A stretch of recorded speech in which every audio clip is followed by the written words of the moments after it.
I remember a time where there was an outbreak that started really, really close to an area where there was a lab doing research very specific to the outbreak itself. And there were many people who pointed out the obvious, you know, this would be a strange coincidence. Like, what are the odds that this outbreak started next to this lab and it's not related, right? Like, come on, common sense.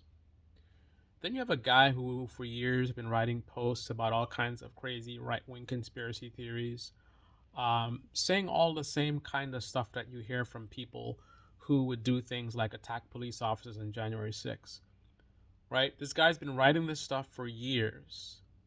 And he goes and he attacks the husband of the second most powerful person in the Democratic Party, the party that's being keenly focused on with violent rhetoric from a certain extremist group on the right. But somehow it's not obvious that there's a high probability that the two are related.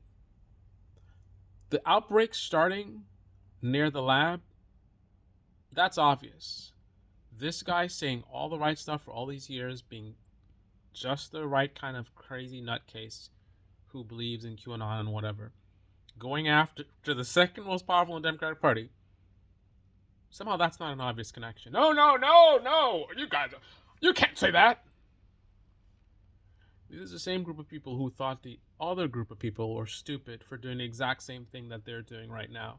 Notice my consistency. I saw the obvious connection with the lab's proximity to the outbreak.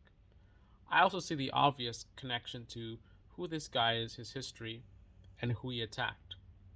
I don't know for a fact what exactly happened. We're going to see.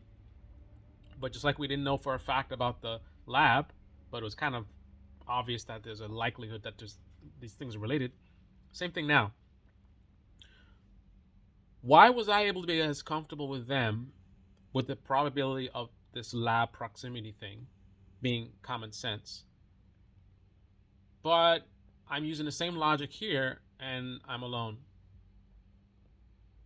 Of course, the liberals and progressives, yeah, they're with me. But the same people who are with me on the lab, all of a sudden, they don't want to believe their lying eyes. All the evidence is pointing in a certain direction, just like the lab did, right?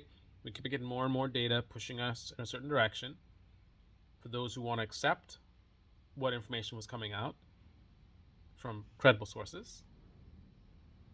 Here, all the evidence coming out is leading in one direction, but that same group is doing the same thing that people who are rejecting the lab leak theory were doing. Interesting how that works.